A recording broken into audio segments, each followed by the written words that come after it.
A well-regulated militia being necessary to the security of a free state. The right of the people to keep and bear arms shall not be infringed. Thank you for tuning in to another edition of Bearing Arms Cam and Company. My name is Cam Edwards. Great to have you with us. We're going to be joined by none other than Kurt Schlichter of townhall.com here in just a matter of moments, talking about his latest column all about Joe Biden and his interaction with the construction worker up in Michigan earlier this week.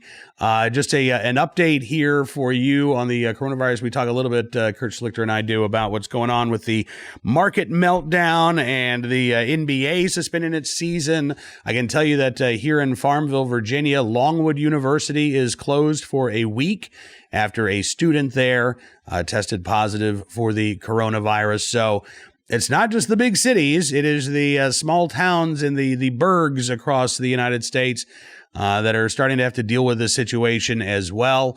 We talked, I think it was last week or Monday? The days do seem to be blending together a little bit. But we talked not long ago with our friend John Stokes, who's the editor of The Prepared, about what folks need to be doing to get ready for this. And, again, my attitude is don't panic. Don't freak out. This is not the end of the world. This is not the end of the country. Okay? This is not the apocalypse. But the thing is, I'm 45. And in all of my years, look, I've lived through 9/11. I've lived through the housing market meltdown in 2008, 2009. Certainly there have been, big earth-shattering events that I have lived through.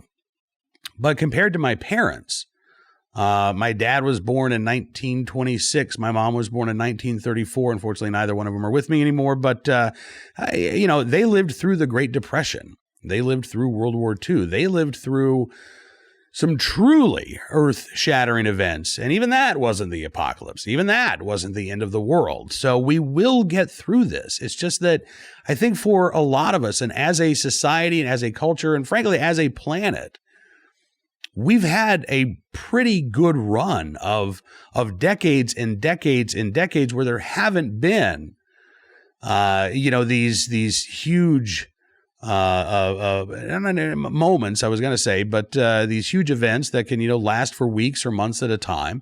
So this is all very new and unusual for people, which I think is adding to the panic. But we will get through this. Panic doesn't help anybody. In fact, I think panicking is maybe the worst thing that you could do, because you need to be calm. You need to be rational. You need to be thinking tactically and rationally about what your next steps are going to be. And it's hard to do that when you're flipping out, as many people seem to do. So I can tell you that even with the coronavirus here in Farmville, Virginia, what my plans are, and I'm probably going to be a little bit more extreme and cautious than a lot of other people. And I accept that. My wife has lung cancer. My wife is currently undergoing chemotherapy. She has a compromised immune system. She is at a higher risk. So we are going to be taking steps that hopefully will mitigate the chances of her catching the coronavirus. Basically, she has a doctor's appointment tomorrow. She has treatment tomorrow. After that, we're going to put our house on sort of a limited lockdown. I'm not going to set any hard or fast rule of, we're not stepping foot off our property for a month. I'm not going to say that, but we're really going to try to limit our exposure to the outside world. When we do deal with the outside world, as soon as we come back, we're going to make sure we're scrubbing our hands. I'm washing my face and my beard every time I wash my hands, because I'm trying to keep my hands away from my face, but I don't always remember to do that. So, again, we're not flipping out or panicking, but we are going to be taking some additional steps just to ensure that, Miss E is going to be safe and sound and not have to deal with this. And hopefully you'll be taking some steps to make sure that the people that you love that might be at a heightened risk are not going to be at a level where they're unnecessarily exposed to, whether it's the flu virus or COVID-19. And again, I understand it's a moment that we're living in where we're seeing things every day that we have not experienced before. And it might be human nature to kind of freak out and panic, but I'm telling you, don't. There's no need to. We will get through this, and the vast majority of us are going to get through this relatively unscathed. All right. With that in mind, here is our conversation with Mr. Kurt Schlichter. Kurt Schlichter, thank you, sir, for gracing us with your presence today. Thank you. I've been spending the morning on Twitter telling people to, step back from the ledge. Yes, your stocks are down. They're only down to where they were last year. Yeah, okay, so we'll talk about Joe Biden here in a second, but I do think it is important to give people some perspective. Look, we are in a situation that we really haven't found ourselves in our lifetime before, but you're right. We will get through this. We know that this is going to be a temporary thing. We know that this is not the new normal, right? This is still going to be the abnormal. It's just we're going to live in the abnormal for a little while, but things are going to get back to normal. And there is, there's a lot of panic. I think, in the grocery stores, in the checkout lines, but there's certainly a lot of panic on Wall Street right now as well. And I think a lot of that is generally misplaced. I think, I'm not sure how much of it's real panic and how much of it's, people hoping that, Russia didn't do it, emoluments didn't do it, Ukraine didn't do it. Maybe this virus that originated in China will do it. It's interesting. I was in my car last night and I'm skipping around, listening to Sirius XM, listening to all of the cable news channels after President Trump gave his address to the nation. And I landed on CNN for a couple of minutes, Kurt. That was all I could take. Yeah, it was all I could take. Because as you say, it was immediately, here's what the president didn't do. And meanwhile, you got Don Lemon, just flipping out after John Kasich said, yeah, I thought he did okay. And I think the president did do okay. I think that there were some things that he could have been more clear about. But this was not Michael Bloomberg on a debate stage in Las Vegas, for example. And yet there were so many anchors. The whole tone of the coverage was, let's go after the president. Let's make this political. I don't know about you. To me, politics is in the back seat right now. Right. I mean, the thing is, politics is human relations. So it is impossible for it to be in the back seat. It should be. I'm reading a lot of Roman history right now, and it's very common. This is normal human experience, except to exploit a crisis for cheap political gain. And the thing is, I feel like they're getting out on a branch and then turning backwards and then sawing off the branch, thinking the tree is going to fall. I have this feeling out there. The fundamentals are fine. Unemployment is, at least last month, was going down. Mm-hmm. People want to work. I've hired a couple people at my office in the last month or so. Other people are, the economy is fundamentally strong. It's going to take some bumps in certain sectors, like the travel sector, but it's fundamentally strong. People fundamentally want it to be strong. I don't think there's a psychological bent towards chaos. And I think what's going to happen is, as soon as we get some good news, stuff's going to roar back. Yeah. And there is good news. I just looked, China is down 1,500 cases in the last day. Right. You're right. It's getting better. Over there, yes, and yeah, it's probably going to get worse here, and then it's going to get better. Get better. Exactly. But this is the problem that I have with the news coverage. And maybe I'm just looking at things through rose-colored glasses. Maybe it was just as awful when I was growing up, but it seems to me that what we need right now, when you turn on your television, we don't need anchors, bashing the president because they didn't like what he had to say. Fine, we get that. We've heard that since 2015, since he started running. What we need is actual information from these folks, right? And that's where I say get away from the politics and start talking about actual, honest-to-God information.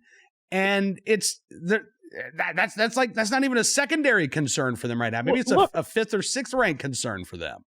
I'm in the elevator with one of my law partners, and he's like, yeah, I understand that you get a sore throat when you get corona. And I said, well, I understand you don't.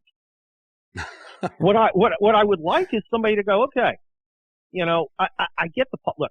You and I are political animals, but I'd like to see, and I actually would like the president to have Anthony Fauci, the epidemiologist, do a press conference every night that, at 8:00 Eastern, all America can tune in, and there he is. He goes, well, I'll tell you what this. Okay, here is what you're going to see if you've got it.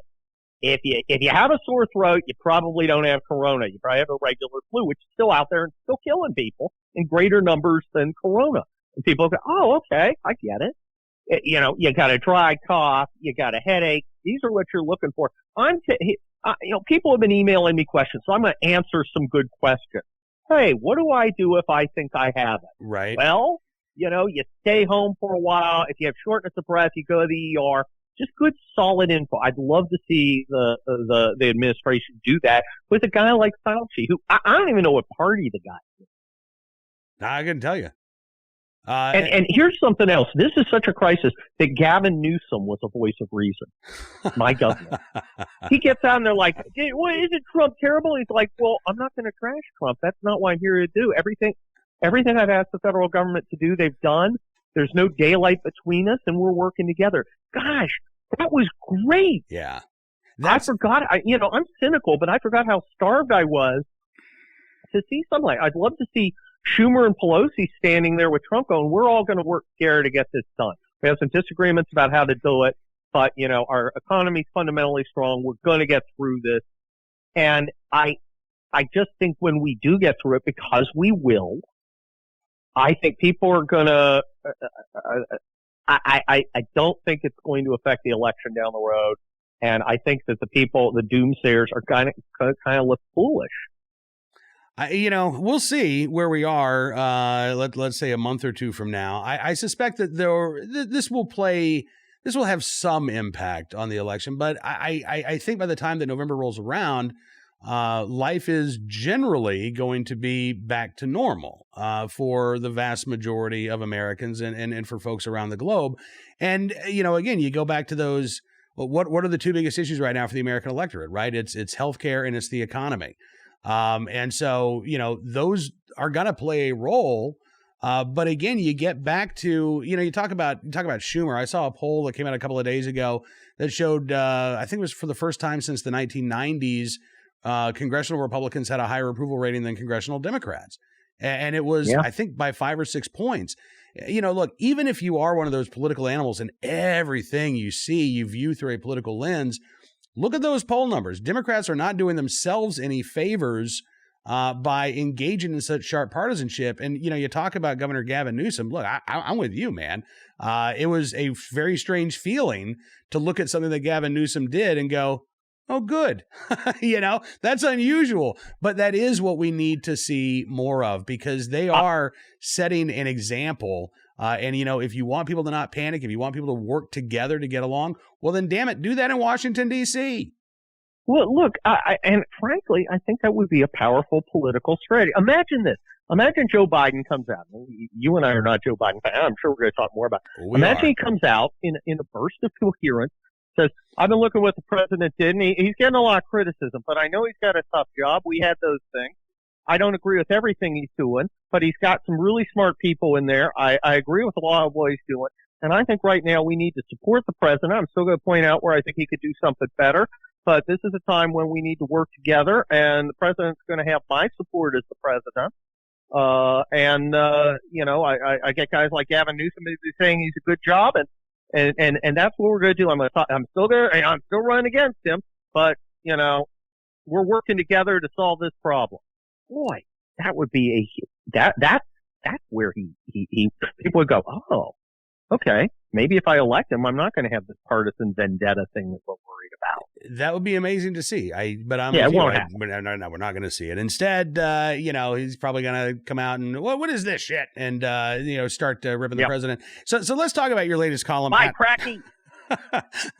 Wagging his fingers. Let's take this outside. Let's talk about your latest column in which you call Joe Biden the Chauncey Gardner of American politics. And this incredible moment in Michigan where, again, everything's the Rorschach test, right? If you're a Biden supporter, oh my gosh, he fights, he stood up, he got in his face, and he didn't back down. Take that, working class guy. Right?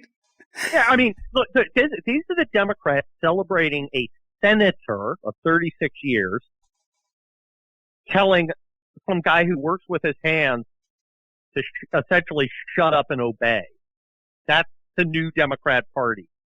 Yeah, well, and not only shut up and obey, but shut up, you're wrong, even though Biden was the one who was wrong. I mean, this guy actually knew his stuff for the most part. He got a little bit wrong when he talked about machine guns being illegal, but that kind of gets into the weeds of the, 1987 Hughes Amendment. Fine. I mean, But for the most part, he got it right. He said, you want to diminish our right to keep and bear arms. But I said, no, I don't. Well, yeah, you do, Joe. You want to tell Americans, the millions of Americans who own the most commonly sold rifle in America today, that they either have to hand it over to the government, they have to apply to the government to receive permission to keep the gun that they currently own, and they have to pay a $200 fee to the government in order to maintain possession of that firearm. Oh, and by the way, he wants to do the same thing with every magazine that can hold more than 10 rounds. I mean, we're talking again about, hundreds of millions of items here. That absolutely diminishes our right to keep and bear arms. But Biden is either unable to acknowledge that, or frankly, Biden might be completely unaware of what his plans would actually mean. I'm not sure which one yet, but I got to tell you, I mean, I was impressed because that was actually the toughest question on the Second Amendment that Joe Biden has faced from during any debate, any press conference, any media gaggle. It took an American citizen, it took a person, a construction worker, not a member of the media, to ask some real questions of the Democratic frontrunner when it comes to his proposals on the right to keep and bear arms. Well, hey, David Frum was pretty impressed by it. Yeah. Oh, yeah. The lack of upper body strength caucus. Well, this is, they were like delighted about this, and the only reason as I put in my article, the only reason I could think of is their lingering resentment against the kind of men their wives prefer. Oh, that is men. You did say that this was one of your meanest columns yet. It is, and most accurate. It's actually very popular. It's I can in imagine. town hall today. A lot of people seem to like it. I had some good lines in it. Well, all true. If it listen, okay, so if it wasn't the fact that they looked at this construction worker and thought, oh, man, I think one of the reasons why they were so vociferous in cheering Biden on, if you go back and you watch what they said, none of it was about the substance of what Biden said. No, and that's because Biden didn't make any sense. And so if you're a Joe Biden supporter, the only positive you could try to take away from that was, well, he fights, right? And not, he's incoherent. Angry old men fight, right? And often with invisible people and towels. So I don't know how much this look, I mean, this is going to fade away. This is not going to have much of an impact, I think, in the primary or the general election, but hopefully, I don't know. Well, I don't know. I think a lot of guys like that working class guy are going to look at him and say, maybe I don't agree with everything Trump says, but Trump doesn't disrespect me. This guy says, shut up. You need to listen to me. And that's, more than pure substance, that's kind of a mindset. And it's a real mindset. That's how they feel. And I think that just establishes, it's bad enough that Biden is liberal and going left.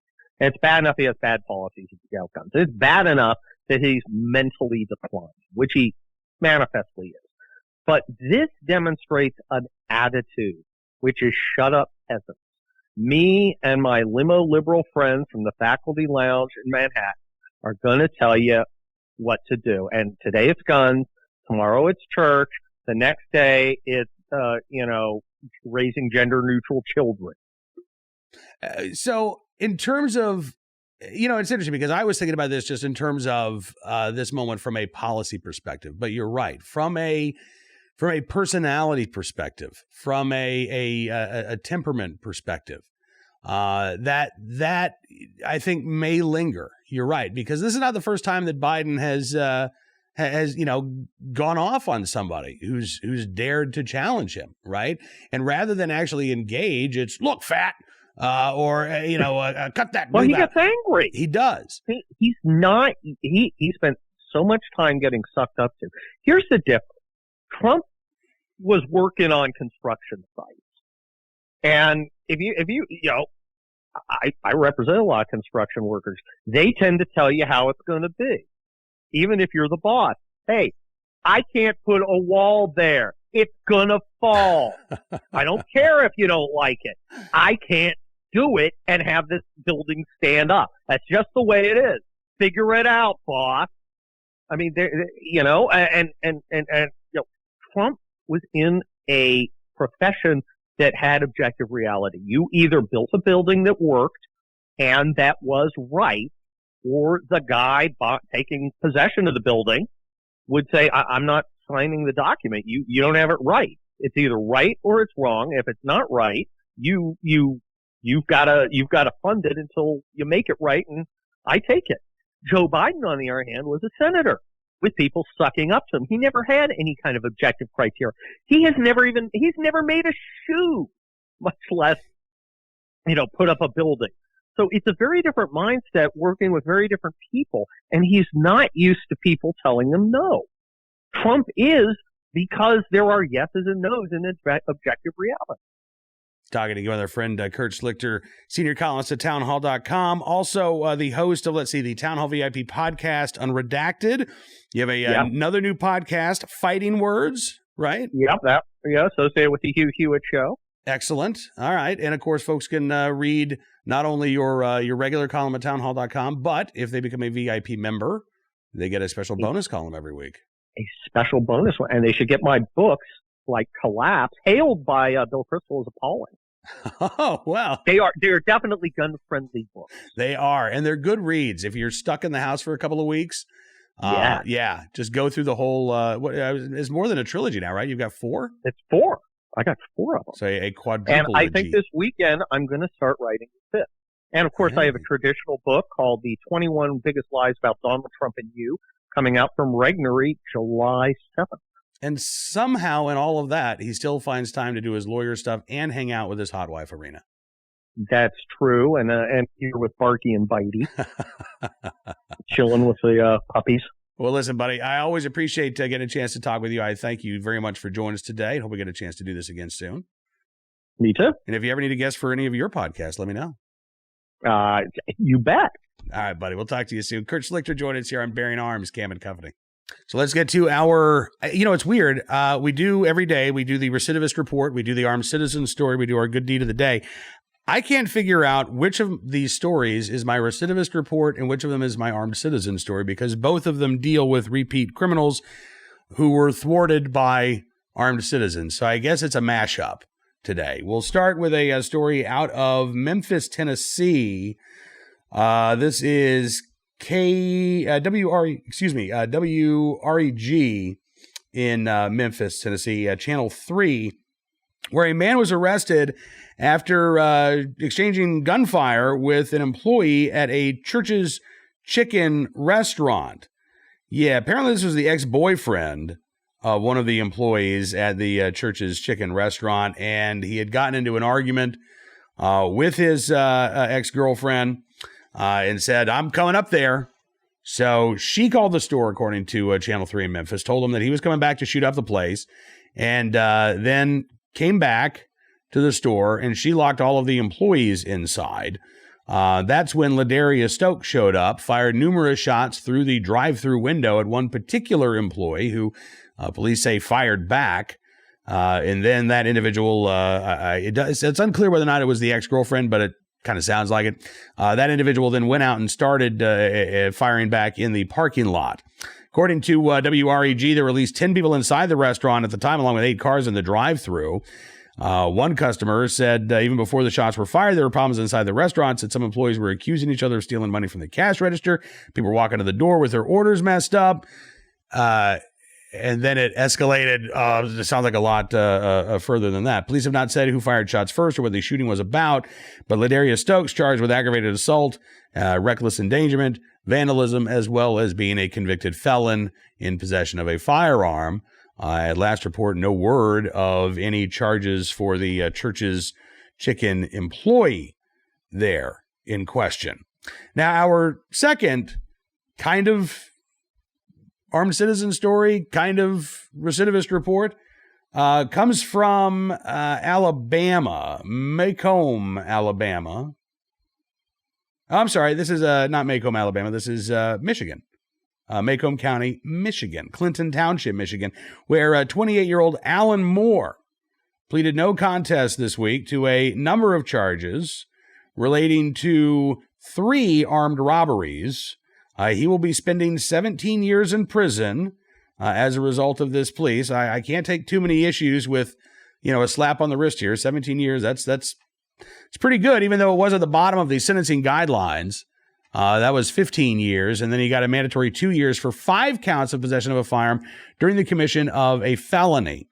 Alan Moore was caught after he was shot 6 times back on May the 4th of 2019 by a cashier at a mobile gas station in Mount Clemens, Michigan, after he stole cigarettes. County prosecutor's office did not file criminal charges against the gas station employee.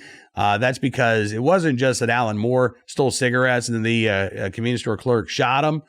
No, Moore actually aimed a .22 caliber stolen handgun at the clerk, pulled the trigger, but the gun did not discharge. That is when the convenience store clerk, who did have a license to carry, fired back at Moore, hitting him multiple times. Police discovered that Moore had also committed a series of robberies at Family Dollar stores within the 6 weeks before his attempted robbery of the gas station.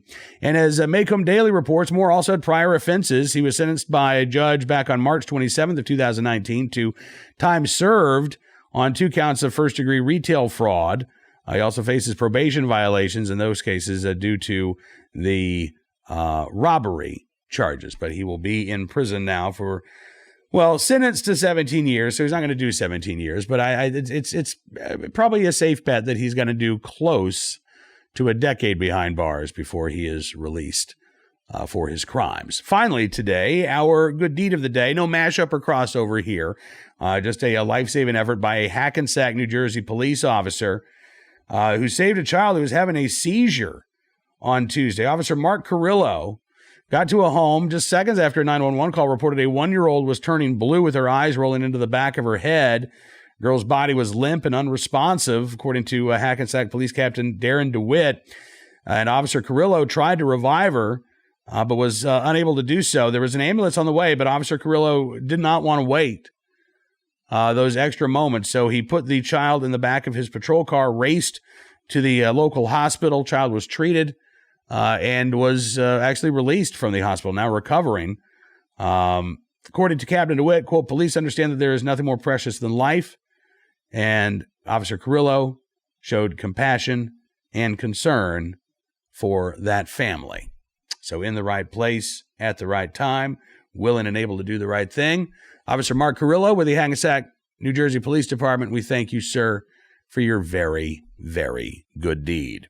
And we thank you for being a part of Bearing Arms Cam and Company today. Thank you for joining us on the program. We will be back tomorrow with more of the latest Second Amendment news and information. Don't forget to keep track of what's going on throughout the day at bearingarms.com, where we are constantly updating our stories and our coverage of what's up in our right to keep and bear arms all across the nation. We've got stories about how the coronavirus is actually impacting legislation now around the country, as well as a look at increased gun sales in some parts of Southern California, perhaps based on coronavirus concerns. All right, and don't forget as well, you can also subscribe to Town Hall Media at YouTube. That way you never miss a program. Or if you like the audio version instead, Apple Podcasts, Spotify, Stitcher, townhall.com's podcast page. You can get us there as well. Thanks again for being a part of the program, and we will see you soon with another edition of Bearing Arms, Cam and Company.